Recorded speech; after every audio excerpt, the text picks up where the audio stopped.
When people hear the Twilight Zone, they think of twist endings. But the best episodes transcend the twist. They're timeless examinations of humanity, paranoia, and our darkest impulses that work, no matter how many times you've seen them. Who is it, Charlie? Tell us! It's a kid! It's Tommy! He's the one! Today, we're counting down 10, the Twilight Zone episodes I can watch forever. Let's dive in. The Army's in! Hooray for the Army! 5 characters in search of an exit. Season 3, Episode 14. 5 people wake up trapped in a featureless cylinder with no memory of who they are or how they got there. A clown, a hobo, a ballet dancer, a bagpiper, and an army major try desperately to escape by climbing on each other's shoulders to reach the top. The existential nightmare plays out in single location with theatrical minimalism. The title references Pirandello, hinting at Serling's philosophical ambitions. The characters question their existence, their purpose, their reality. William Wyndham leads the cast with increasing desperation as the major who refuses to accept their situation. The cylinder becomes metaphor for human existence, trapped, confused, searching for meaning and escape. The twist reveals they're dolls in a charity donation bin, waiting to be given to children. It's simultaneously comforting and disturbing. Their existence has purpose, but they're not human. The reveal recontextualizes everything we watched. On rewatches, you notice the stiff movements, the archetypal characterizations, the way they represent types rather than individuals. It's pure philosophy disguised as science fiction. The episode works because the mystery isn't the point.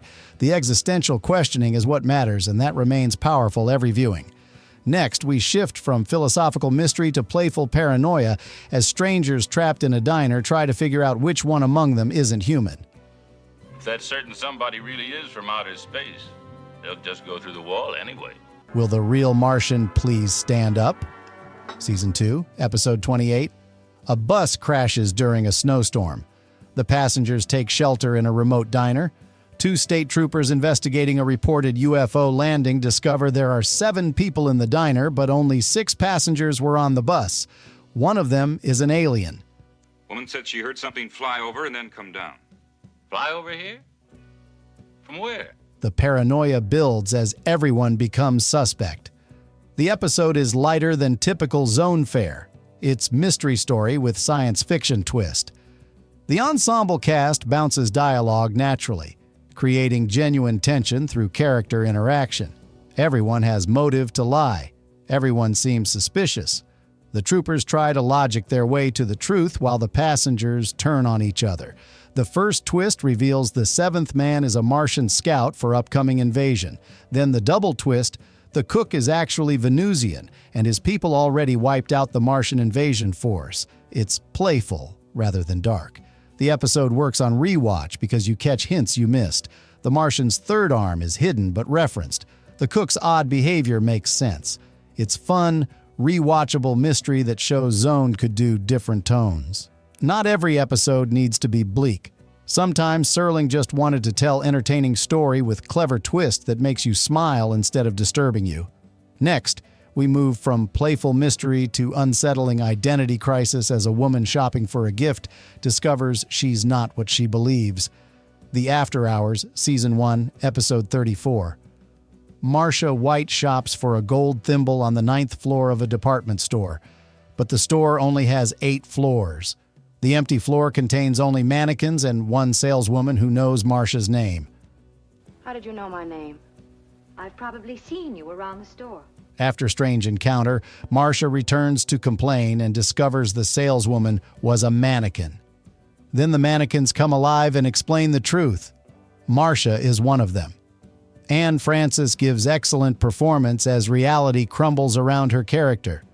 The department store becomes prison and home simultaneously. The mannequins aren't hostile. They're just bringing Marcia back to her assigned existence. 1 month per year, each mannequin gets to live as human before returning to the display window. The episode makes mundane terrifying. Department stores are familiar, safe spaces. Serling transforms retail environment into existential nightmare about identity and belonging. On rewatches, you notice Frances playing Marcia with slight artificiality that makes sense after the reveal. The other mannequins watching her throughout foreshadows the truth. The ending is haunting rather than scary. Marcia accepts her fate and returns to stillness as another mannequin takes her place to experience humanity. It's a cycle that continues forever. The episode works because it asks what makes us human: memory, experience, or something else entirely. The answer remains unsettling no matter how many times you've seen it. Next, we journey from questions of identity to pure nostalgia as a man literally travels back to his childhood and learns some things are lost forever. Walking Distance, Season 1, Episode 5. Martin Sloan stops for car repairs near his childhood hometown. He walks into town and discovers it's exactly as he remembers from 25 years ago. He's literally traveled back to his youth. He sees his parents young again. He watches his younger self playing.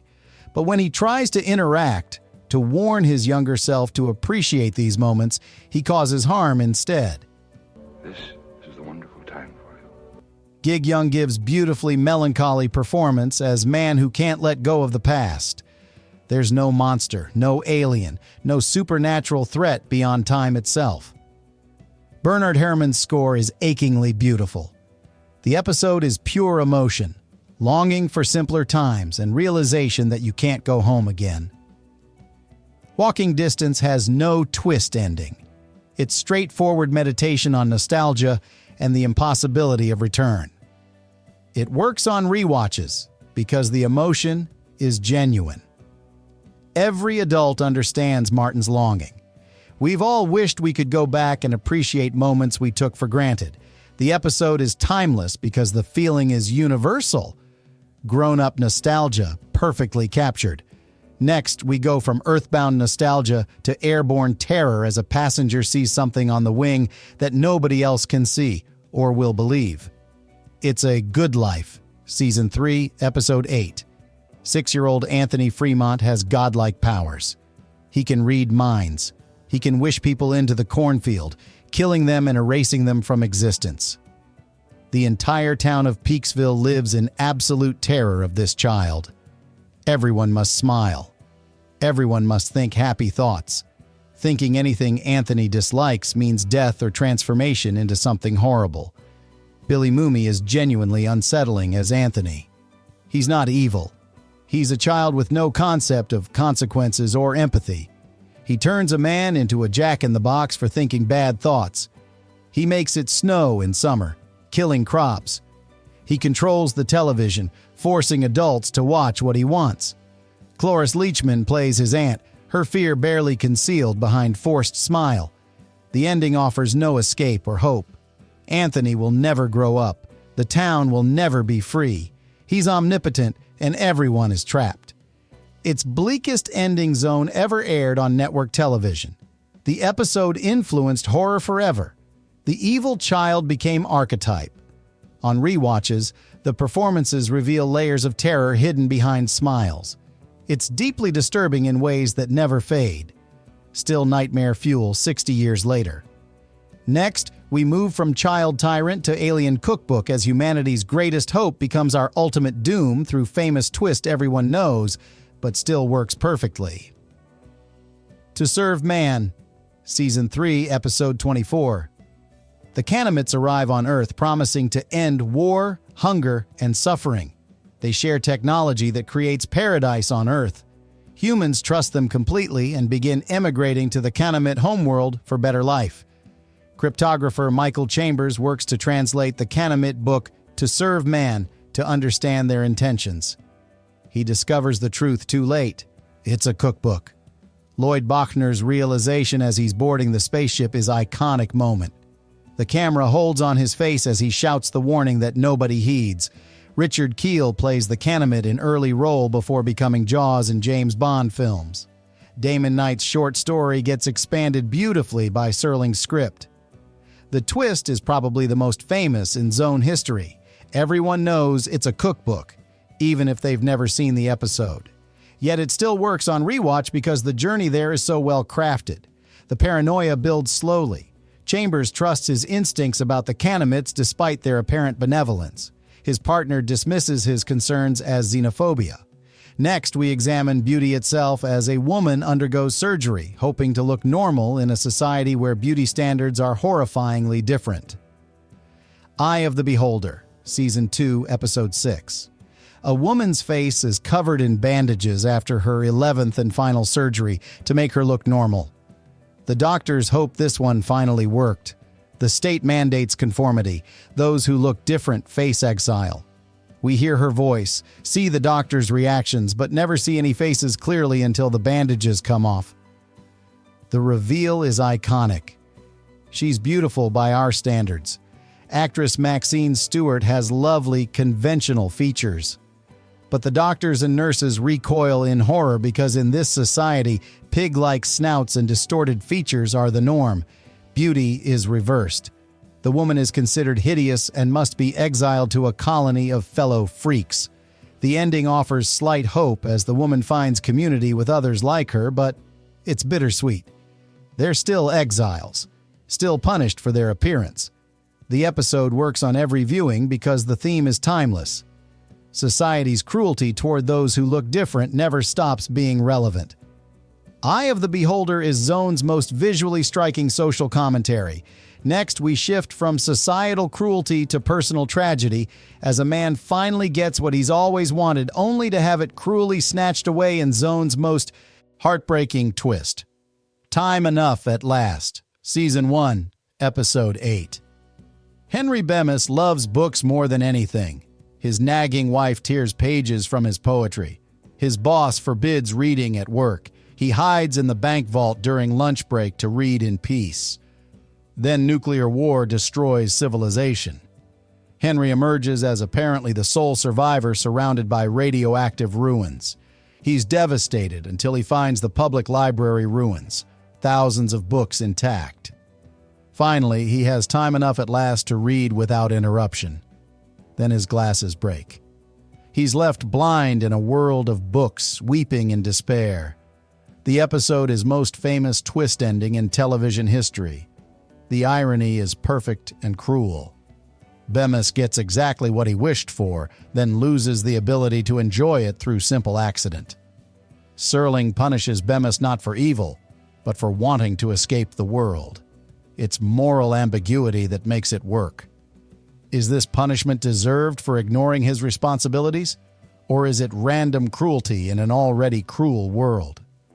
On rewatches, Meredith's performance reveals layers. Bemis isn't selfish monster. He's gentle man bullied by everyone around him who finds solace in literature. The nuclear war isn't his fault. His survival is luck. The broken glasses are chance. The tragedy isn't divine punishment. It's the universe's indifference. That's what makes it timeless. Time Enough at Last defined Twilight Zone's tragic, ironic endings. Simple concept, perfect execution, devastating emotional impact that never lessens. The Hitch-Hiker, Season 1, Episode 16. Nan Adams is driving cross-country from New York to California when she sees a hitchhiker on the side of the road. Then she sees him again, and again. The same man appears in impossible locations. Ahead of her, despite her driving hundreds of miles, always gesturing for a ride, never speaking. Her growing terror escalates as she realizes something is fundamentally wrong. Inger Stevens gives phenomenal performance as woman slowly unraveling as reality breaks down around her. She's rational, intelligent, trying desperately to find logical explanation for the impossible. The Hitchhiker, played silently by Leonard Strong, becomes more menacing through his persistence and expressionless face. He's not threatening her directly. His mere presence is the threat. The episode works on rewatches because Stevens' performance takes on new meaning. Her desperation isn't about escaping the hitchhiker. It's denial of her own death. The atmospheric highway setting creates endless dread. Every roadside becomes potential appearance. Lucille Fletcher's script is perfectly paced revelation. The Hitchhiker is genuinely eerie in ways that never diminish. Pure existential terror. Next, we shift from ambiguous terror to absolute certainty as a child with godlike powers holds an entire town hostage through fear. And at number 1, we have the episode that's more relevant today than when it aired. A neighborhood destroying itself through paranoia with aliens barely needing to intervene. The monsters are due on Maple Street, Season 1, Episode 22. A flash of light streaks across the suburban sky. Power goes out on Maple Street. Cars won't start. Phones are dead. The neighbors gather to figure out what happened. A young boy mentions a story where aliens send advanced scouts disguised as humans. The adults laugh it off. Then one house's lights turn on mysteriously. Suspicion begins. Accusations fly. The neighborhood turns on itself as everyone becomes suspect. The monsters aren't from space. They're the neighbors themselves. The final reveal shows 2 aliens on a hilltop watching as the humans tear each other apart. They barely had to do anything. Cut the power, plant a seed of doubt, and watch paranoia destroy the community. Their plan is to move from neighborhood to neighborhood, city to city, letting humanity destroy itself. Rod Serling's script is perfect allegory for McCarthyism and the Red Scare destroying American communities through suspicion and accusation. But it's timeless because the paranoia never stopped being relevant. Social media, political division, conspiracy theories. Maple Street happens every day now on global scale. The episode has no twist ending in traditional sense. You know from the beginning something is wrong? The horror is watching rational people become mob, the lighting of torches, the turning on the innocent, the violence born from fear. It's Lord of the Flies in suburban America. The most frightening thing is how quickly civilization collapses when fear takes over. Which Twilight Zone episode can you watch endlessly? Which twist still gets you even though you know exactly what's coming? Which Serling narration lives in your head forever? Drop your answer in the comments below. Hit subscribe for more classic television deep dives. And smash that like button if Rod Serling's voice just started narrating your thoughts.